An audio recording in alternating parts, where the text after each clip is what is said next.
Hello दोस्तों, welcome back to SMP. अगर आपके पास अभी तक डीमैट अकाउंट नहीं है तो लिंक मैंने डिस्क्रिप्शन बॉक्स में दे दी है। आप वहाँ पे जाके अपना डीमैट अकाउंट ओपन कर सकते हो। अगर आप यूएस स्टॉक मार्केट में इन्वेस्टमेंट करना चाहते हो तो मेरी तरफ से आपको गिफ्ट मिलेगा अमेजन स्टॉक का 250 रुपये का, अगर आप मेरी लिंक के थ्रू डीमैट अकाउंट बनाते हो इंडिया मनी ऐप में। अगर आप चाहो तो मेरा ये रेफरल कोड यूज कर सकते हो, जिससे कि आपको अमेजन का 250 रुपये का स्टॉक फ्री देखने को मिल जाएगा। यहाँ पे आपको अकाउंट खोलने के लिए 0 रुपया चाहिए, यानी कि कोई भी आपका रुपया नहीं लगेगा। जीरो अकाउंट फी आपको इसमें देखने को मिलती है, जीरो कमीशन आपको देखने को मिलेगी। तो बहुत ही अच्छा है आईएनडी मनी अगर आप यूएस स्टॉक मार्केट में इन्वेस्टमेंट करना चाहते हो, क्योंकि यहाँ पे आप फ्रैक्शनल ऑफ शेयर भी खरीद सकते हो। $1000 का अगर अमेजन का स्टॉक है तो आप चाहो तो इसमें $5 या $10 का भी खरीद सकते हो। आज की वीडियो में हम बात करेंगे मरीन इलेक्ट्रिकल्स लिमिटेड के बारे में। लगातार ये कंपनी किस तरीके से हमें देखने को मिल रही है, सब कुछ हम डिटेल में बात करेंगे। पहले देखेंगे बिजनेस मॉडल, रेवेन्यू वगैरह भी देखेंगे किस तरीके से कंपनी जनरेट करती है। फिर उसके बाद देखेंगे कंक्लूजन कि हमें आखिर करना क्या चाहिए इस टाइम पे इस कंपनी में। मरीन इलेक्ट्रिकल लिमिटेड ये फॉर्मली जानी जाती है मरीन इलेक्ट्रिकल्स प्राइवेट लिमिटेड के नाम से। अगर हम बिजनेस मॉडल देखें किस तरीके से हमें इसका बिजनेस मॉडल देखने को मिलता है, तो देखिए मरीन इलेक्ट्रिकल जो है ये एक इंटीग्रेटेड टेक्निकल सर्विस प्रोवाइडर है। ये सर्विस प्रोवाइड करते हैं जो कि आपको शिपयार्ड के थ्रू देखने को मिलेंगी। ये क्या करते हैं, शिप्स बनाते भी हैं, शिप्स के जो पार्ट्स हैं वो बनाते हैं और साथ में शिप्स को रिपेयर भी करते हैं। इनकी जो मेन वर्टिकल आप देखोगे इलेक्ट्रिकल ऑटोमेशन में ये काम करते हैं, इंफॉर्मेशन में काम करते हैं, कम्युनिकेशन टेक्नोलॉजी, और धीरे धीरे ये रिन्यूएबल एनर्जी सेक्टर की तरफ भी बढ़ रहे हैं। हालांकि 2018 से ये बहुत ही अच्छा रेवेन्यू यहाँ से जनरेट कर रहे हैं। तो सब कुछ हम डिटेल में देखने वाले हैं। देखिए बहुत सारे लोगों को पता है कि मरीन इलेक्ट्रिकल क्या है। ये केवल ऑटोमेशन में काम करती है, सिर्फ रिपेयरिंग में सिर्फ के जो पार्ट्स हैं उनको बनाने में काम करती है। बहुत सारे कम लोगों को पता है कि रिन्यूएबल एनर्जी सेक्टर में भी कंपनी देखने को मिलती है, और जो मेनली इसका काम है ये है सोलर का। तो ये कंपनी आपको सोलर में सबसे ज़्यादा देखने को मिलेगी रिन्यूएबल एनर्जी में। प्रोडक्ट और सर्विसेज की अगर बात करें तो marine electrical switch gear, control gear वगैरह सब कुछ बनाती है। इंडस्ट्रियल इलेक्ट्रिकल और इलेक्ट्रॉनिक कंपोनेंट में ये काम करती है। इसका काम ही स्टार्ट हुआ था स्विच गियर बनाने से, और ये काम आज तक ये करती आ रही है। लेकिन धीरे धीरे आप देखोगे इसने बहुत ही ज़्यादा डेवलपमेंट किया है, अपने जो प्रोडक्ट्स हैं इनमें थोड़ा सा इंक्रीमेंट किया है। वैरायटी ऑफ प्रोडक्ट्स आपको यहाँ पे देखने को मिल जाएगी, और ये रिन्यूएबल एनर्जी सेक्टर में भी आ चुकी है। रेवेन्यू स्प्लिट की अगर बात करें कंपनी कहाँ से कितना रुपया कमाती है, तो इलेक्ट्रिकल्स एंड इलेक्ट्रॉनिक वर्टिकल में आप देखोगे यहाँ से कंपनी करेंटली जनरेट कर रही है 91% ऑफ द रेवेन्यू, और 9% जो वेस्ट अमाउंट है ये कर रही है सोलर एनर्जी से। तो सोलर में ये बहुत ही अच्छे तरीके से काम करना स्टार्ट कर रही है। हालांकि 2018 का अगर आप डेटा देखोगे तो यहाँ पे तो सोलर की तरफ से बहुत ही ज़्यादा रेवेन्यू जनरेट किया था कंपनी ने। ऑलमोस्ट 26% रेवेन्यू जनरेट किया था 2018 में, और इलेक्ट्रिकल एंड इलेक्ट्रॉनिक कंपोनेंट के माध्यम से कंपनी ने जनरेट किया था 74% रेवेन्यू 2018 में। तो रेवेन्यू स्प्लिट कंपनी का अच्छा है, सोलर का यहाँ काम अच्छा चल रहा है, और साथ में इलेक्ट्रिकल एंड इलेक्ट्रॉनिक कंपोनेंट में तो कंपनी रेवेन्यू जनरेट करती है, जो कि इसका मेन काम है। जियोग्राफिकली स्प्लिट देख लेते हैं कहाँ से कंपनी कितना कमाती है। तो देखिए डोमेस्टिक में यहाँ पे बहुत ज़्यादा सर्विस देखने को मिलेंगी आपको मरीन इलेक्ट्रिकल्स की, क्योंकि ये सोल इंडियन कंपनी है। यहाँ से कंपनी जनरेट करती है 87% ऑफ द रेवेन्यू। तो डोमेस्टिक यानी कि हमारे भारत देश में काम करके ये 87% ऑफ द रेवेन्यू जनरेट करती है। रेस्ट अमाउंट ये जनरेट करती है एक्सपोर्ट करके, जो कि 13% है। 2020 का अगर डेटा देखेंगे तो ये था डोमेस्टिकली ये 92% जनरेट कर रही थी रेवेन्यू, और एक्सपोर्ट कर रही थी केवल 8%। तो कंपनी का अब आप देखोगे वर्टिकल्स जो हैं अच्छे चल रहे हैं। जितना ज़्यादा एक्सपोर्ट करेगी कंपनी उतना ज़्यादा मुनाफा होगा कंपनी को, क्योंकि डोमेस्टिकली तो यूज हो ही रही है कंपनी के जो प्रोडक्ट्स हैं, डोमेस्टिकली तो यूज हो ही रहे हैं। लेकिन अगर ये एक्सपोर्ट करने लगेंगे तो ग्लोबली भी काम बढ़ जाएगा कंपनी का। अगर मैन्युफैक्चरिंग फैसिलिटी की बात करें तो टोटल 6 मैन्युफैक्चरिंग फैसिलिटी है कंपनी के पास, जो कि गोवा, मुंबई, चेन्नई, यूएई और इटली में आपको देखने को मिलेंगी। तो 6 मैन्युफैक्चरिंग प्लांट हैं मरीन इलेक्ट्रिकल्स लिमिटेड के। क्लाइंट बेस अगर हम देखें कौन कौन इसके क्लाइंट हैं, तो इंडियन नेवी शिपयार्ड जो बनाते हैं ये भी, Dutch bank data centre, MRF, Tata communication, ये इसके मेन क्लाइंट हैं, जो कि बहुत बड़े बड़े नाम आपको देखने को मिले। इंडियन नेवी जैसे क्लाइंट हैं इनके। और ये तो स्टार्ट जब हुई थी तब इंडियन नेवी ने तो पहले ही इन्हें काम सौंप दिया था कि आप हमारी शिप को रिपेयर कर सकते हो, आप हमें पार्ट्स बेच सकते हो। तो क्लाइंट बेस अच्छा है कंपनी का, और भी बहुत सारे क्लाइंट हैं, लेकिन ये कंपनी के मेन एंड मेजर क्लाइंट आपको देखने को मिल रहे हैं। एक्विजिशन की अगर बात करें कंपनी ने किन किन कंपनियों में रुपया लगाया है, तो 74% आप देखोगे इक्विटी शेयर कैपिटल आपको देखने को मिलेगी कि ईवीगो चार्जिंग कंसल्टेंट्स प्राइवेट लिमिटेड जो कंपनी है, इन्होंने 74% यहाँ पे इक्विटी को पे किया है। जो कि आप देखोगे ये क्या करती है कंपनी, ये ईवी चार्जर्स लगाती है, जगह जगह ईवी चार्जर्स लगाती है, और मरीन इलेक्ट्रिकल ने इस कंपनी में रुपया लगाया हुआ है। फोकस की अगर बात करें आने वाले टाइम में कंपनी किस तरीके से फोकस करेगी, तो देखिए ये जो लीडरशिप आपको देखने को मिलेगी, ये आने वाले टाइम में फोकस करेगी पावर प्लांट्स पे, ऑटोमोटिव इंडस्ट्री पे और फार्मास्यूटिकल पे। तो ये जो आप बिजनेस देख रहे हो धीरे धीरे ये बढ़ा रहे हैं, अच्छे तरीके से कंपनी जो है फोकस कर रही है आने वाले टाइम के लिए। बात करते हैं मरीन इलेक्ट्रिकल लिमिटेड के चार्ट पैटर्न की, किस तरीके से हमें देखने को मिल रहा है। तो आज के दिन की अगर बात करेंगे 22 फरवरी के दिन, यहाँ पे आज के दिन हमें 4.55% का यहाँ पे डाउनसाइड मूवमेंट देखने को मिला मरीन इलेक्ट्रिकल्स की तरफ से। अगर 90 डेज़ की बात करें तो कंपनी ने हाई लगाया था ऑलमोस्ट 90 रुपीज़ का, और जो लो लगाया है कंपनी ने ये लगाया है 24 रुपीज़ के पास में। तो ये इसके बीच में आपको करंटली ये ट्रेड करती हुई देखने को मिल रही है 30 रुपये पे, जो कि एक बड़े लेवल से अब ये नीचे आ चुकी है। अगर हम यहाँ पे पॉइंट देखें तो कंपनी जो है अच्छा यहाँ पे रिटर्न जनरेट कर रही है। अगर एफडी से कंपैरिजन करें तो कंपनी का रिटर्न अभी सही देखने को हमें मिल रहा है। हालांकि डिविडेंड यहाँ से हमें देखने को नहीं मिलता है, तो ये थोड़ा नेगेटिव पॉइंट है, जबकि मैं इसे नेगेटिव पॉइंट नहीं मानता हूँ। अगर कोई कंपनी डिविडेंड पे नहीं कर रही तो कहीं ना कहीं वो अपने बिजनेस में ही उस रुपये को इन्वेस्ट कर रही है, जो कि आपके लिए अच्छा हो सकता है अगर आप लॉन्ग टर्म इन्वेस्टमेंट हो उस कंपनी में।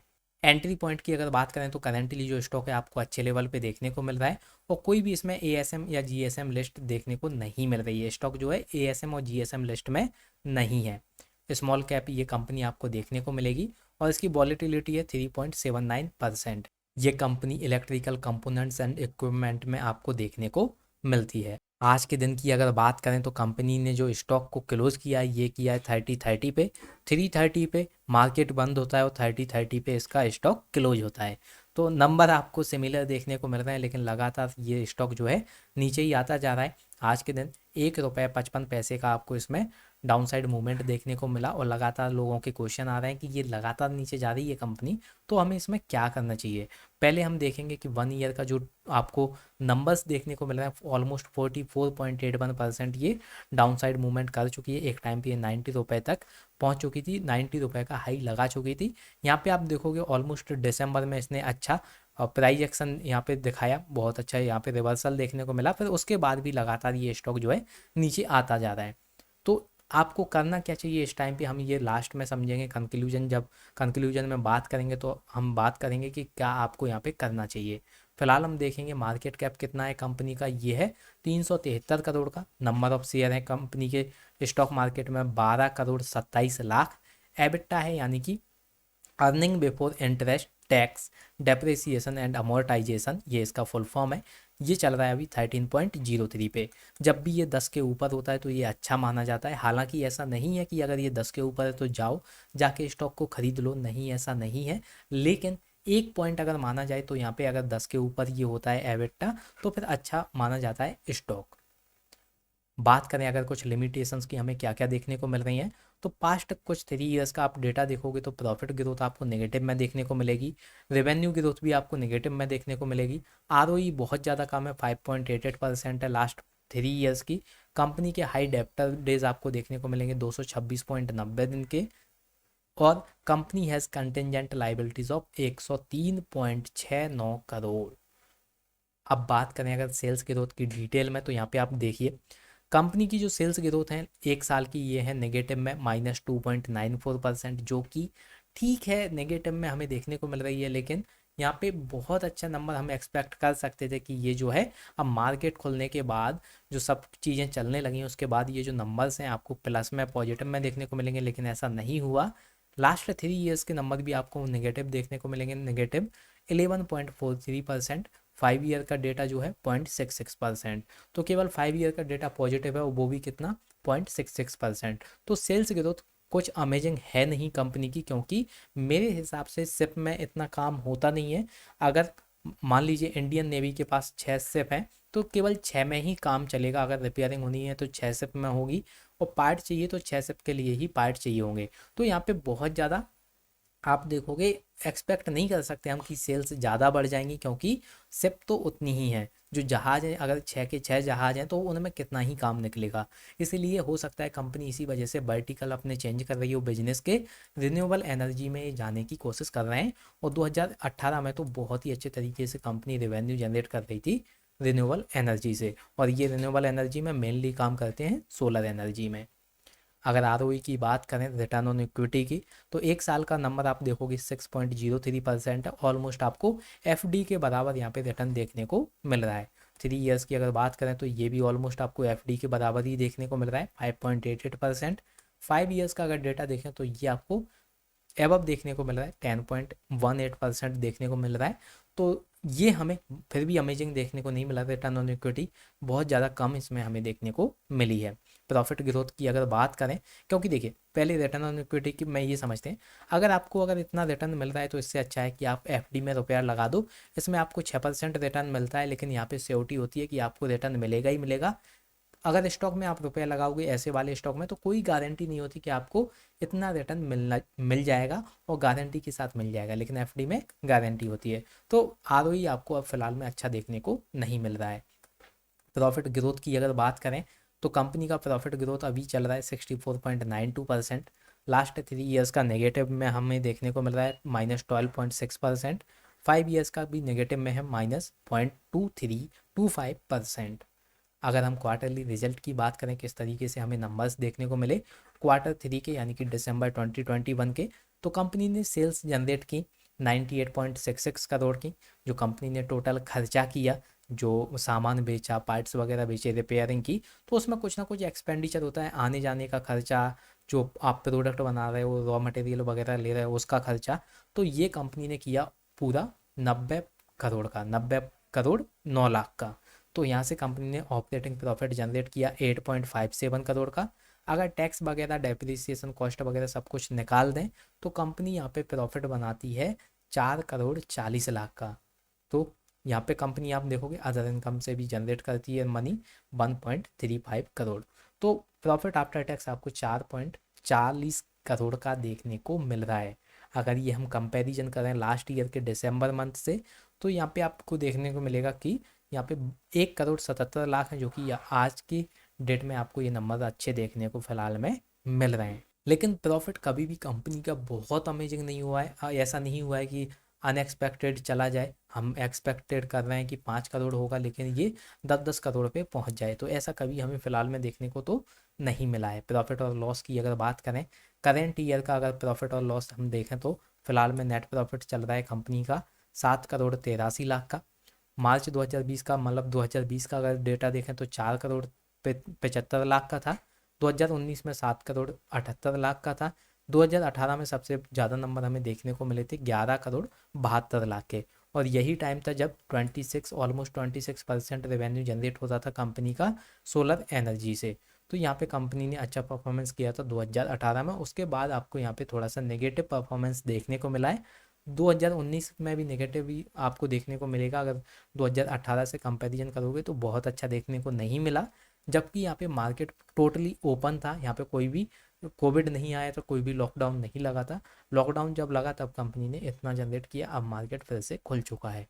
बात करें अगर बैलेंस शीट की, किस तरीके से हमें फिलहाल में ये देखने को मिल रही है, तो करंट एसेट है कंपनी के पास 332 करोड़ के, 322 करोड़ के। टोटल एसेट है कंपनी के पास 383 करोड़ के, जिसमें कि नॉन करेंट एसेट है 60 करोड़ के।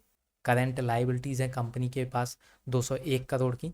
नॉन करंट लाइबिलिटीज़ है 12.23 करोड़ की। पहले मैं आपको समझा देता हूँ, ये करंट जब भी आ जाता है, चाहे एसेट के सामने हो या लाइबिलिटीज़ के सामने, करंट का मतलब होता है कि 1 साल के अंदर आपको ये रुपया पे करना है। नॉन करंट का मतलब होता है कि आप 1 साल के बाद भी इन्हें पे कर सकते हो। टोटल लाइबिलिटीज़ अगर कैलकुलेट करें तो ये 213 करोड़ की हैं। अगर हम इंडस्ट्री से कंपैरिजन करें तो यहाँ पे आप देखोगे डेब्ट टू इक्विटी रेशियो काफ़ी ज़्यादा है इंडस्ट्री के कंपैरिजन में। इंडस्ट्री का है 21.1%, जबकि कंपनी का है 40.12%, जो कि बहुत ज़्यादा है। ऑलमोस्ट आपको डबल देखने को ये मिल रहा है। अगर इंडस्ट्री का करेंट रेशियो हम देखें तो ये चल रहा है 176 140% ऑलमोस्ट, जबकि कंपनी का चल रहा है 140%। ये जितना ज़्यादा होता है उतना अच्छा होता है, और डेब्ट टू इक्विटी रेशियो जितना कम होता है उतना अच्छा होता है। तो दोनों आप वर्टिकल समझ चुके होंगे, क्या ज़्यादा होता है क्या कम होता है। शेयर होल्डिंग पैटर्न की अगर हम बात करें तो मरीन इलेक्ट्रिकल्स में सबसे ज़्यादा आपको प्रमोटर्स देखने को मिलेंगे 73.52%। म्यूचुअल फंड इसमें नहीं है, डोमेस्टिक इंस्टीट्यूशंस भी नहीं है, यानी कि LIC, SBI वगैरह बैंक वगैरह जो भी है नहीं है। फॉरेन इंस्टीट्यूशन भी इसमें नहीं है, फॉरेन जो इन्वेस्टर हैं इसमें रुपया नहीं लगाए हुए हैं। आपको देखने को मिलेंगे केवल प्रमोटर और रिटेलर्स। रिटेलर्स हैं 26.48%। तो केवल आपको प्रमोटर और रिटेलर्स इस कंपनी में देखने को फिलहाल में मिल रहे हैं।